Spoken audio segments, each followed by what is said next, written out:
하나님 말씀은 구약성경 잠언 14장 28절 29절 말씀입니다. 우리 같이 한 목소리로 함께 읽겠습니다. 백성이 많은 것은 왕의 영광이요 백성이 적은 것은 주권자의 패망이니라. 노하기를 더디하는 자는 크게 명철하여도 마음이 조급한 자는 어리석음을 나타내느니라. 아멘. 성공하려는 자들에게 주는 교훈이라는 제목으로 말씀의 은혜를 나누고자 합니다. 이제 본문에서 백성과 백성, 그러니까 백성이 지금 우리말 성경으로는 28절에 백성이 두 번 사용됩니다만은 앞에 백성이라고 번역된 말은 암이라는 말이고 중간에 백성이라고 번역된 말은 요거는 레옴입니다. 그래서 암과 레옴 좀 이제 설명을 하겠습니다만은 그래서 이 암과 레옴이 대비되고 있습니다. 그리고 백성 앞에 있는 백성으로 번역된 암은 왕과 짝을 지어 있고 그리고 뒤에 백성이라고 번역된 레움은 주권자와 짝을 이루고 있습니다. 그래서 암과 왕이 그리고 레움과 주권자가 이렇게 쌍을 이루어서 서로 대조를 이루고 있습니다. 여기서 이 대조는 바로 왕과 주권자를 통해서도 우리가 알 수 있는 것처럼 앞에 이 암이라고 백성이라고 번역된 앞에 있는 암은 국민이라는 뜻이고 그리고 뒤에 있는 레옴은 민족이라는 뜻입니다. 그래서 그대로 직역을 하자면 국민의 많음은 왕의 영광이요 영광 그리고 민족의 중단은 주권자의 공포 이렇게 되어 있습니다. 그래서 문못이다. 그래서 수식관계로 보아서 국민의 많음은 왕의 영광이요 민족의 중단은 주권자의 공포다. 이렇게 번역할 수 있겠습니다. 그러니까 나라에 인구가 많은 것은 왕에게 영광스러운 것이라는 거예요. 여기에 이제 영광이라고 번역을 했습니다만 여기에 영광으로 번역한 이 단어가 하다라라는 말인데 이 하다라는 장식이라는 뜻이에요. 장식. 그러니까 신분을 나타내는 장식을 통해서 신분을 나타내지 않습니까? 그러니까 국민이 많은 것은 그 왕에게 있어서 마치 아주 금관과 온갖 보석으로 장식한 것과 같이 영광스러운 것이다. 그러니까 왕국의 백성이 많은 것은 왕에게 있어서 아주 영광스러운 것이다 라고 상반절에서 이야기를 하는 것이고 그 다음에 하반절에 백성으로 번역된 이 레움은 민족으로 번역을 해야 하고 그래서 민족의 중단은 우리말 성경은 백성이 적은 것이라고 되어 있습니다. 적은 것 여기에 밑줄을 치시고 적은 것이라고 번역된 이 단어가 에페스거든요. 에페스는 중단, 중지를 나타냅니다. 그러니까 민족의 중단이라고 하는 것은 끊기는 걸 말해요. 민족이 멸절되는 것, 이것이 어떤 재난이나 아니면 전쟁이나 아니면 질병과 같은 아니면 자녀들을 낳지 못함으로 인해서 중단되는 것을 말합니다. 그래서 남미 쪽에 있는 잉카 문명이라든지 이런 데 보면은 불가사의로 우리가 여겨지는 것은 그 고대 문명의 어떤 흔적들은 남아 있는데 거기에 그 후손들이 정확하지가 않은 거죠.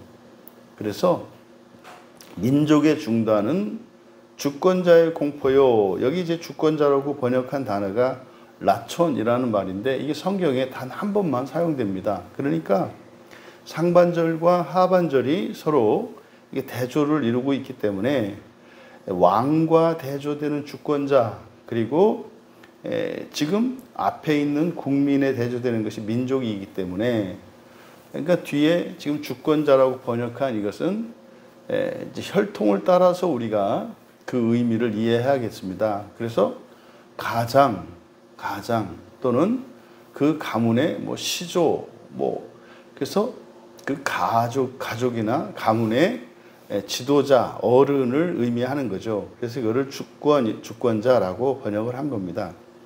그러니까 가장에게는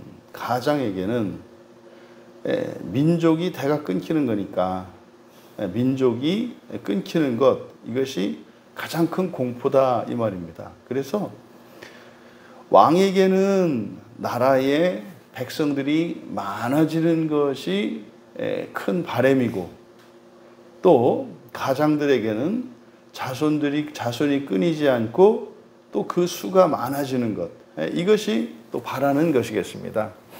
그래서 설교의 제목을 성공하려는 자들이라고 이제 설교 제목을 정한 것은, 나라에서 가장 뛰어난 자리, 존경받는 자리, 그 자리가 왕이겠고, 이제 가정에서는 가장이기 때문에, 그래서 성공하려는 자들이라고 이제 상정을 한 겁니다. 그래서 왕이 되고자 하는 자, 그리고 가장이 되고자 하는 자, 그들이 가져야 될 어떤 덕목, 그것이 이제 28절과 29절에서 이야기를 하는데, 공통적인 것은 뭡니까?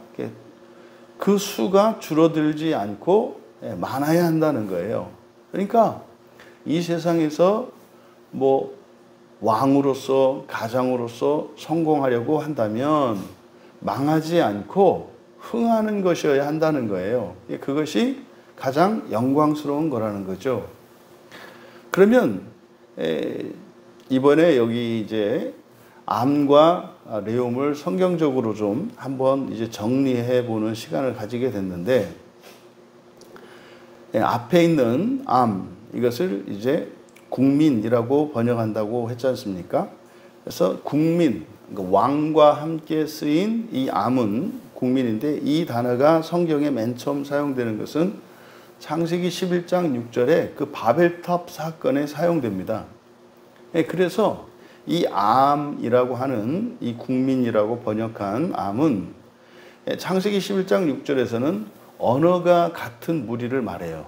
그러니까 같은 언어를 사용하는 사람들을 암이라고 해요. 그리고 창세기 14장 16절에 이제 아브라함이 조카 롯을 구할 때, 그때 롯과 함께 구출한 사람들, 그들을 일컬어 또 암이라고 합니다.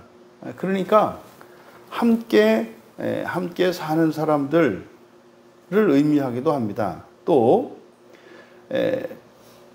창세기, 우리말 성경에는 이제 친척이라고 번역되어 있는데, 친척이라고 하는 것은 사실 뒤에 나오는 레옴하고 또 다른 개념이기 때문에 우리말 성경에 친척이라고 번역된 것은 적절하지 않다. 그리고 창세기 17장 14절에 여기에는 이제 여호와의 백성에 대해서 나오는데, 여호와의 백성이 되는 기준으로 할례를 제시합니다. 그러니까 어떤 자격 조건을 가지고 있는, 그런데 여호와의 백성으로서는 할례를 받은 자입니다. 할례가 끊어내는 거지 않습니까? 그러니까 이 세상의 그 육체를 끊어내는 자, 이것이 여호와의 백성의 기준이 됩니다. 실제로 아브라함에게 창세기 17장 16절에서는 또 이제 여호와 하나님께서 아브라함에게 약속을 하시는데, 민족의 여러 왕들이 배출될 것이다, 이렇게 말을 합니다. 민족의 여러 왕들. 그래서 이때는 민족이라고 하는 말이 적절치 않고 국민이라고 해야 되는 거예요. 국민의 여러 왕. 그러니까 여러 나라의 왕들이 배출될 것을 예고하셨어요. 창세기 17장 16절에. 그러니까 여기서 다스리는 그 왕의 통치를 받는 사람들, 그러니까 통치를 기준으로 해서 국민, 그 통치 아래 있는 사람들이 국민이라는 것을 알 수 있습니다. 또 성경에 보면 창세기 19장 4절에서는 소돔 백성 또는 이제 다른 곳의 그 땅 주민, 그래서 지방과 함께 그 땅 뭐 족속 또는 백성 여러 가지 의미로 번역되어 있습니다만, 이 암이라고 하는 이 단어가 창세기 19장 4절에서 소돔 백성, 그러니까 소돔 안에 살고 있는 사람들을 나타내요. 그러니까 어떤 영역이나 영토 안에 있는 사람들을 가리킵니다. 그러니까 이것이 오늘날 우리들이 가지고 있는 국민의 개념인 거죠. 그래서 그때는 뭐 정확하게 국가라고 하는 이 개념이라든지 이것이 규정되어 있지 않았습니다만, 사실은 이렇게 역사적으로 이것들이 쭉 발전되고 정리되면서 우리가 국가, 국민이라는 말을 사용하게 되는 거죠. 근데 놀라운 것은 말입니다. 그래서 암이라고 하는 말이 오늘날 우리들이 이해하고 있는 국민의 개념인데 이게 창세기 25장 8절에 보면은 이제 구약 성경에서 이제 믿음의 조상들, 그 족장들이 죽었을 때 열조에게 돌아간다 이렇게 말한단 말이에요. 죽어서 열조에게 돌아갔다. 이때 열조라고 번역된 말이 요 암입니다. 암. 그러니까 이 세상에서 속한 그 나라가 죽어서까지 계속된다고 하는 사실을 알 수가 있어요. 그러니까 이 세상 나라에 속하면 죽어서도 그 나라의 국민이라고 하는 신분이 유효하게 된다는 것을 창세기에서 나타냅니다. 그러니까 이것은 사실 이게 종말의 구원과 관련해서 또 사후 세계와 관련해서 우리에게 많은 통찰을 주는 그런 구절입니다.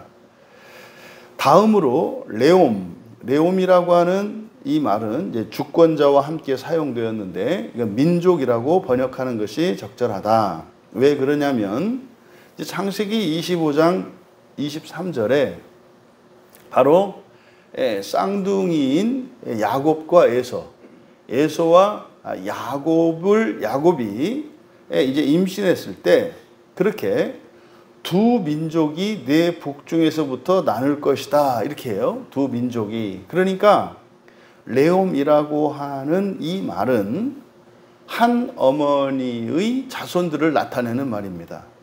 그러니까 우리가 민족이라고 했을 때는 한 조상의 자손들을 일컫지 않습니까? 그래서 이 레옴은 민족이라고 번역을 해야 된다. 그러니까 성경을 보니까 우리들이 생각과 조금 달라요. 우리는 민족이 먼저이고 국민이 나중일 것 같지 않습니까? 보통 우리들이 이제 학교에서 배울 때 국가의 형성 과정할 때 가정에서 그 시족 사회가 부족 사회가 되고 부족 사회가 국가가 되고 이렇게 이제 우리는 배웠잖아요. 근데 성경에서는 이 혈통을 따르는 민족 개념보다 통치에 우선하는 국민 개념이 더 먼저라는 것을 가르쳐줘요.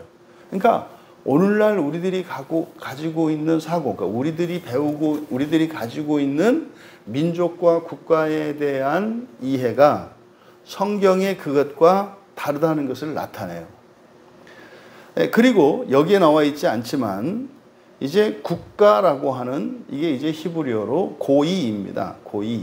고이라고 하는 것이 이게 이제 우리말 성경에는 이게 뒤죽박죽으로 이제 번역이 돼 있어요. 나라라고도 번역돼 있고 민족이라고도 번역돼 있고. 그래서 이게 좀 이번에 이제 정리할 수 있게 됐는데 고이 이것이 이제 국가입니다. 국가. 이게 이제 예고된 것은 창세기 10장 5절에 그리고 20장 12절과 창세기 10장 5절과 20절에 그리고 12장 2절에 이제 국가가 예고됩니다. 국가가 생길 것에 대한 예고가 있고, 또 출애굽기 15장 14절에 아브라함의 자손들이 노예로 끌려가서 400년 노예살이를 한 후에 거기에서 이제 해방될 때, 다시 말해 출애굽 이후에 나라, 국가가 될 것을 예고합니다. 그러니까 아브라함의 자손들이 나라가 되고 국가가 되는 것은 출애굽 이후예요. 출애굽 때 홍해를 건너는 사건은 바로 아브라함의 자손들이 이제 나라를 만드는, 나라가 시작되는 그 사건으로 우리가 알 수 있습니다. 그래서 이 아브라함은 창세기 17장 5절과 6절에 보면은 또 모든 나라의 시조라고 얘기를 해요. 그러니까 나라의 기원이 아브라함으로부터 시작된다고 성경은 이야기를 합니다. 그러니까 이제 왕을 가지고, 왕과 또 그 주권자죠. 주권자와 영토와 국민으로 오늘날 우리들이 가지고 있는 근대 국가의 개념이 바로 아브라함으로부터 시작한다라고 하는 것을 우리가 알 수 있습니다. 그래서 결국 성경은 창세기에서 시작돼서 요한계시록으로 끝날 때 마지막 끝나는 게 뭡니까? 하나님의 나라와 그리고 사람의 부활로 끝이 나잖아요. 그러니까 이것이 이제 출애굽기 19장 5절과 6절에 예언되어 있는데, 출애굽기 19장 5절과 6절에 여호와의 말씀을 듣고, 귀로 듣는 거예요. 여호와의 말씀을 듣고 언약을 지키면 하나님의 소유가 되고 제사장들의 왕국이요 거룩한 나라가 될 것을 예언합니다. 그러면 출애굽기 19장 5절 6절의 이 예언은 사실상 모세를 통해서 그 나라로 인도하시는 이스라엘 백성들에 대한 예언의 그 축복의 말씀이고 예언의 말씀인데, 이스라엘의 역사는 결국 어떻게 됩니까? 여호와 말씀을 버리죠. 그리고 언약을 지키지 않죠. 그래서 이스라엘이 장차 가나안 땅에 들어가서 결국에는 전부 멸망을 하게 되는데, 그러니까 이스라엘의 그 국가의 멸망이라고 하는 그것은 하나님의 소유요 제사장들의 왕국이요 거룩한 나라의 백성들이 소멸되는 것과 같습니다. 그게 이제 신약에 와서 베드로전서 2장 9절에서 베드로 사도에 의해서 이제 그리스도인들이 바로 택하신 족속이고 왕족 제사장이고 거룩한 나라고 그의 소유된 백성이다. 그래서 출애굽기 19장에서 말씀하셨던 동일한 계시가 베드로 사도를 통해 그리스도인들에게 주어졌어요. 그런데 바로 이렇게 여호와 하나님의 나라가 되고 제사장들의 왕국이 되고 거룩한 나라가 되는 기준이 뭐예요? 하나님의 말씀을 듣고 언약을 지키는 겁니다.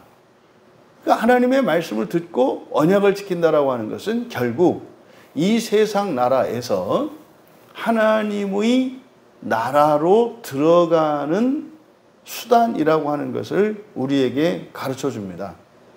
그러니까 이 암과 레움을 가지고 국가와 국민과 민족 그리고 나라 또는 국가에 대해서 정리를 해보면, 맨 처음에 이렇게 국민의 개념이 먼저 생기고 그 다음에 민족, 그 다음에 나라의 순서가 성경적 순서라는 것을 우리가 알 수 있습니다.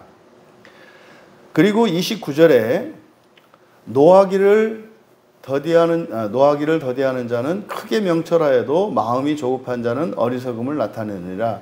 여기서 노하는 것과 조급한 것이, 그리고 명철한 것과 어리석음이 이렇게 대조를 이루는데 29절에서 노하는 자, 노하기를 더디하는 자, 조급한 자 이것은 전부 28절과 연결되어 있기 때문에 바로 왕과 주권자에 대한 이야기입니다. 그러니까 왕으로서 주권자로서 어떻게 하면 성공할 수 있는가 이것을 이제 29절에서 이야기를 해 주는 겁니다.